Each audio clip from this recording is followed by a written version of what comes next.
দেখুন, ওই তামান্না হচ্ছে আমাদের এখানে যে পোলিং এজেন্টের বোন। রাস্তায় যখন যাচ্ছিল ওর সাথে ছোটোখাটো বচসা, তারপর ওকে মারধর। ও এখন সেন্সলেস অবস্থায় আছে। ওকে আমরা পিজি হসপিটালে পাঠিয়েছি ট্রিটমেন্টের জন্য। আসলে আইএসএফের আশ্রিত কিছু সমাজবিরোধী তারা এই ঘটনা ঘটিয়েছে। আমরা প্রশাসনকে দাবি জানাচ্ছি অবিলম্বে তাদেরকে গ্রেপ্তার করার জন্য। দেখুন, আছে শান্তিপূর্ণটা অনেকের হয়তো ভালো লাগছে না, যার কারণে অশান্তি করতে হবে। গোটা ভাঙড় জুড়ে কোনো জায়গায় কোনো অশান্তি নেই, প্রত্যেকটি জায়গায় শান্তিপূর্ণভাবেই ভোট হচ্ছে। আমরা শান্তিটাই চাই। আমরা প্রথম দিন বলেছি, আজও বলছি, শান্তিপূর্ণভাবে নির্বাচন হোক, এটাই আমরা চাইছি।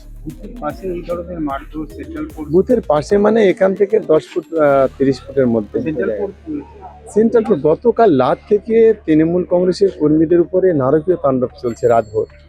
রাতভর একই রকম ভাবে চলেছে। সেন্ট্রাল ফোর্সেসের কোনো নিরপেক্ষতা নেই, নিশ্চিতভাবে একদম।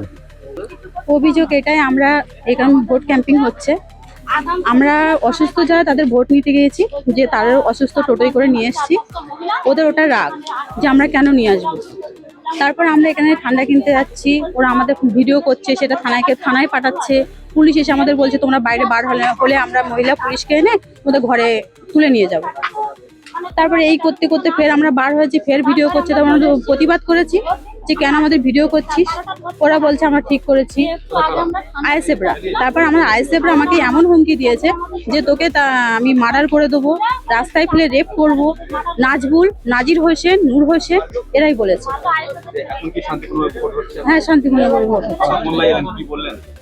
আশ্বাস দিয়েছে যে শান্তিপূর্ণ ভোট হচ্ছে, শান্তিপূর্ণভাবেই ভোট হোক। বাংলা হান্টের আরো খবর দেখতে নজর রাখুন। বাংলা খবর মানেই বাংলা হান্ট।